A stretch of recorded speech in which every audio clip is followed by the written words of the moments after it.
दोस्तों, शेयर बाजार की दुनिया में एक बहुत ही मशहूर और कड़वी हकीकत है जिसे अक्सर नए निवेशक समझ नहीं पाते। वो हकीकत ये है कि बाजार में पैसा आपके दिमाग से नहीं बल्कि आपके पेट से बनता है। अब आप सोचेंगे कि पेट का निवेश से क्या लेना देना है, क्योंकि जब बाजार गिरता है और आपके पोर्टफोलियो में लाल रंग बिखर जाता है तो उस वक्त आपके पेट में जो घबराहट होती है उसे बर्दाश्त करने की ताकत ही आपको अमीर बनाती है। पिछले 24 महीनों में यानी पूरे 2 साल तक आईटी सेक्टर ने हम सबके धैर्य की बहुत कड़ी परीक्षा ली है। आप जरा उस माहौल को याद कीजिए। हर न्यूज़ चैनल, हर बिजनेस अखबार और हर सोशल मीडिया इन्फ्लुएंसर बस एक ही रट लगाए हुए था कि आईटी सेक्टर अब खत्म हो चुका है, अमेरिका मंदी की चपेट में है और आर्टिफिशियल इंटेलिजेंस हम सब की नौकरियां खा जाएगा। चारों तरफ सिर्फ डर का माहौल था। इस शोर शराबे का नतीजा क्या हुआ? नतीजा ये हुआ कि एक आम निवेशक ने डर के मारे अपने सबसे बेहतरीन शेयरों को औने पौने दाम पर बेच दिया।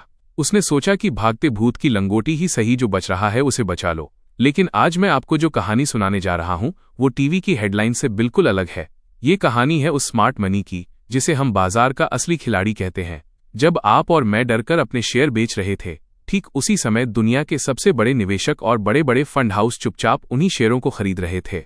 आखिर उन्हें ऐसा क्या दिख रहा था जो हमें और आपको दिखाई नहीं दिया? आज की ये चर्चा बहुत लंबी और बहुत गहरी होने वाली है।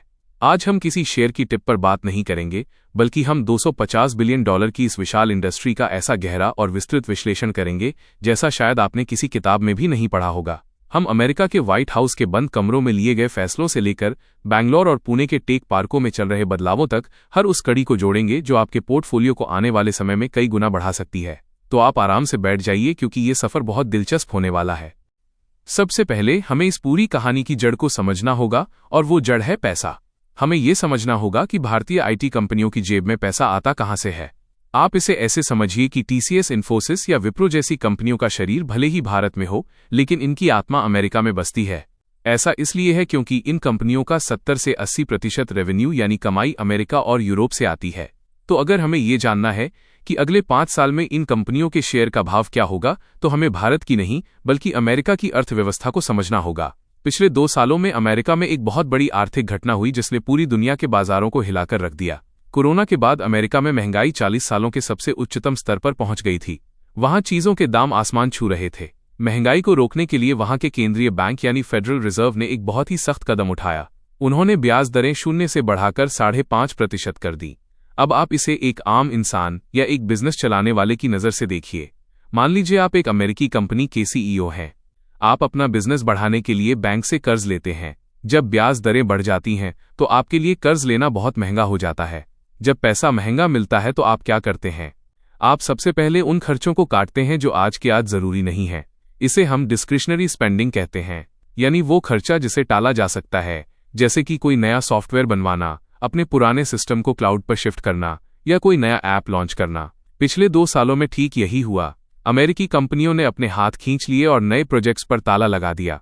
इसी वजह से भारतीय आईटी कंपनियों के पास नए ऑर्डर आने बंद हो गए और उनका मुनाफा गिर गया। यही वो कारण था जिसकी वजह से आपके पोर्टफोलियो में आईटी शेयर नहीं चल रहे थे और आप परेशान थे। लेकिन दोस्तों, हर काली रात के बाद सवेरा होता है, और अब आईटी सेक्टर में वही सवेरा होने वाला है। 2026 की तरफ देखते हुए डेटा एकदम साफ इशारा कर रहा है कि अमेरिका में महंगाई अब काबू में आ रही है। फेडरल रिजर्व ने साफ संकेत दे दिए हैं कि वो अब ब्याज दरें घटाने की तैयारी में है। इसे बाजार की भाषा में पिवट कहते हैं। अब जरा सोचिए कि जब ब्याज दरें घटेंगी तो क्या होगा। जैसे ही ब्याज दरें कम होंगी तो बाजार में सस्ता पैसा वापस आएगा।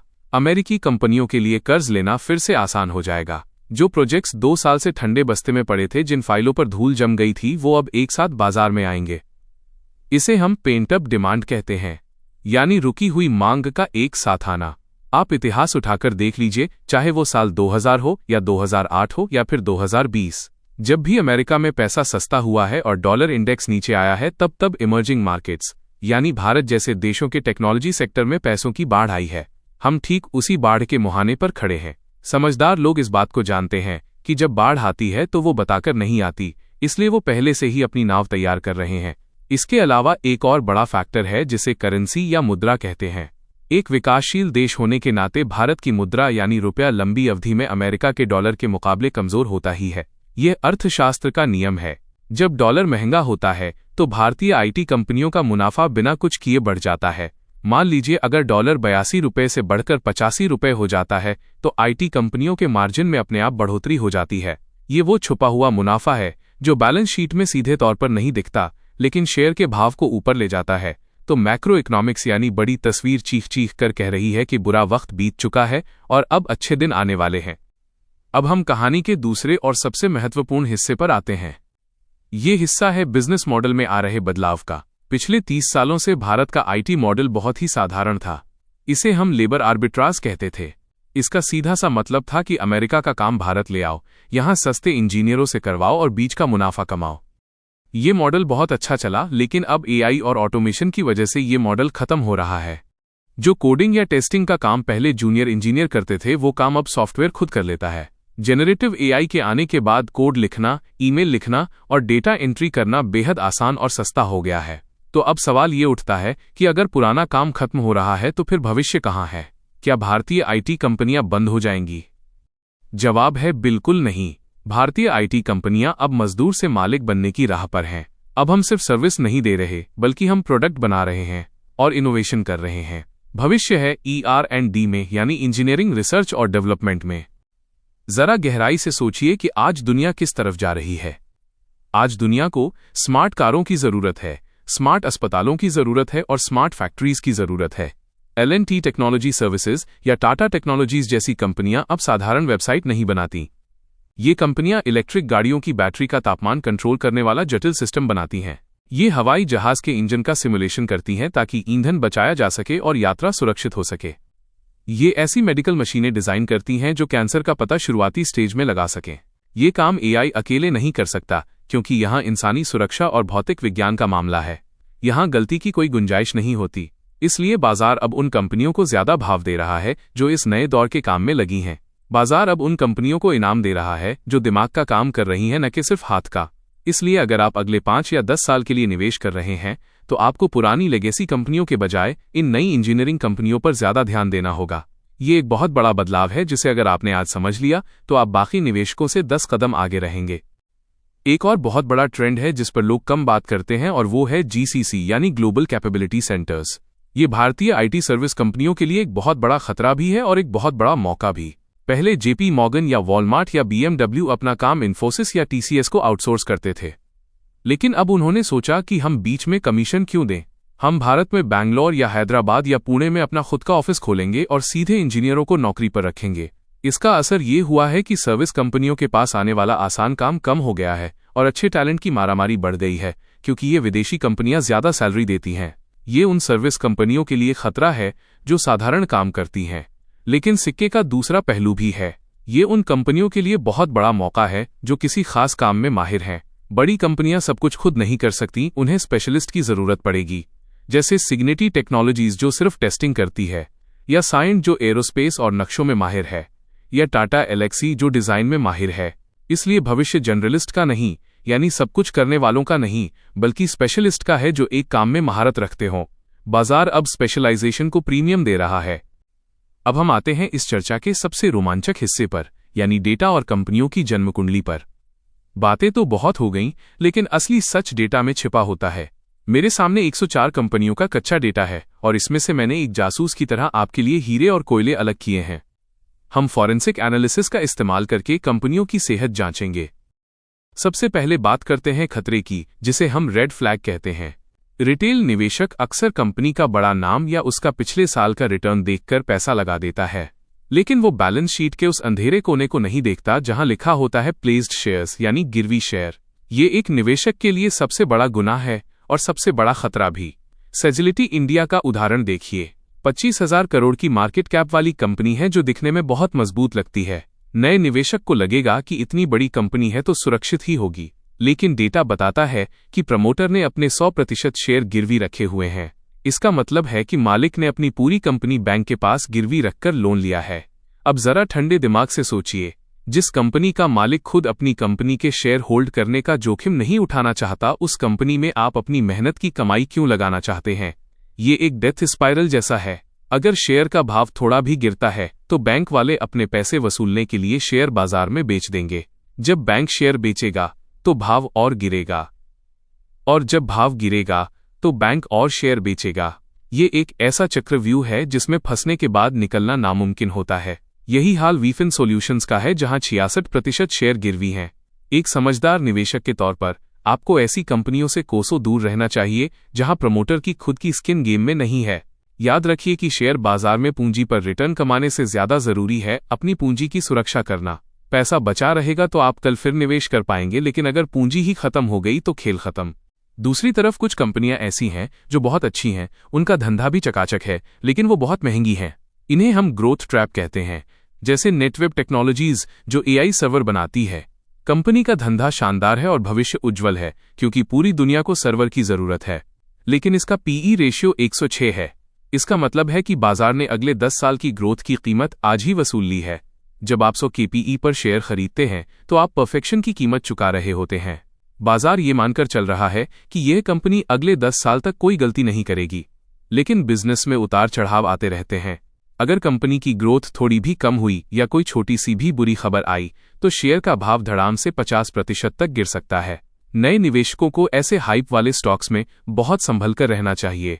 यहां रिस्क और रिवॉर्ड का अनुपात आपके पक्ष में नहीं है। लेकिन दोस्तों, असली पैसा वहां बनता है जहां ग्रोथ भी हो और भाव भी सस्ता हो। इसे हम ग्रोथ एट रीजनेबल प्राइस कहते हैं। यही वो जगह है जहां स्मार्ट मनी खेलता है। सिग्निटी टेक्नोलॉजीज को देखिए, इसका पीई रेशियो 16 है, जो इंडस्ट्री के औसत पीई 29 से बहुत कम है। यानी ये कंपनी आपको सेल में मिल रही है। कंपनी पर कोई कर्ज नहीं है और इसका रिटर्न ऑन कैपिटल 34% है।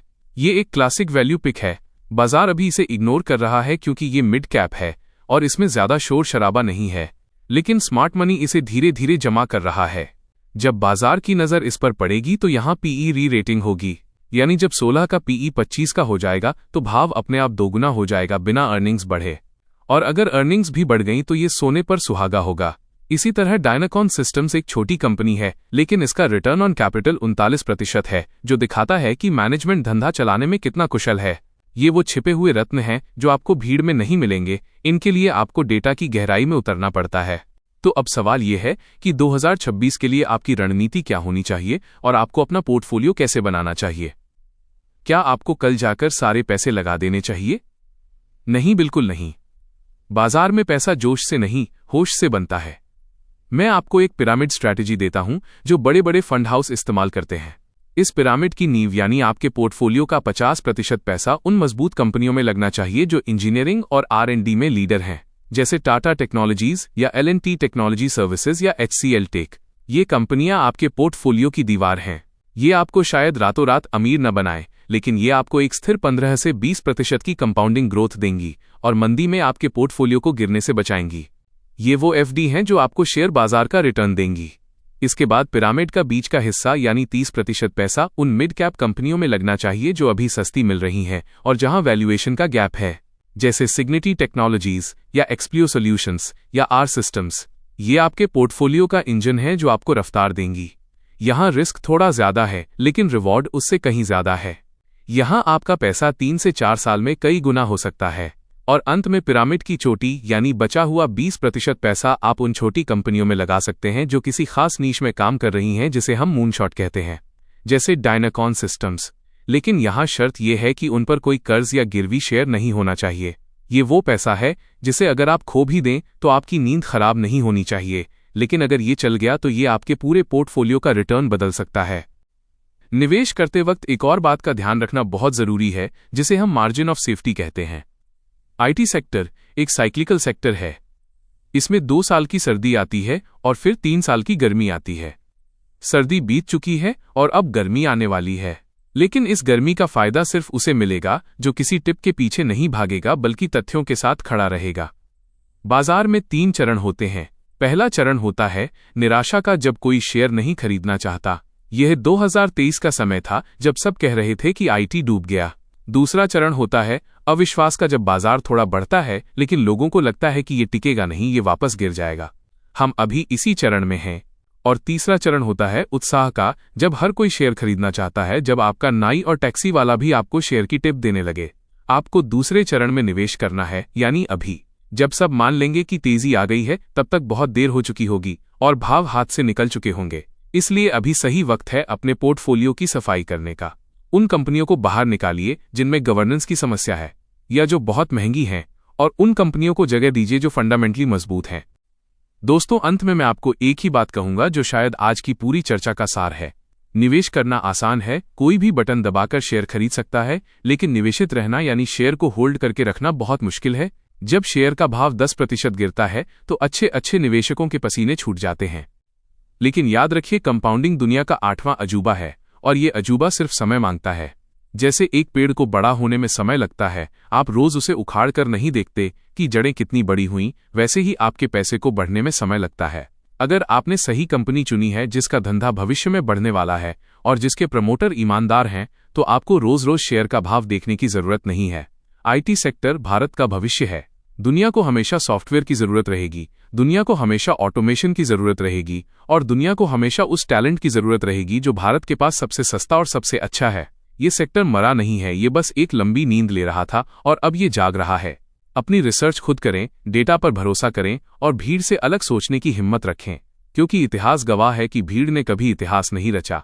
इतिहास हमेशा उस अकेले इंसान ने रचा है जिसने भीड़ से अलग चलने का फैसला किया। ये इन्वेस्टेड सारथी है। हम शोर नहीं सुनते, हम डेटा पढ़ते हैं। गहराई में देखिए, समझदारी से चुनिए और अपने पैसों को काम पर लगाइए।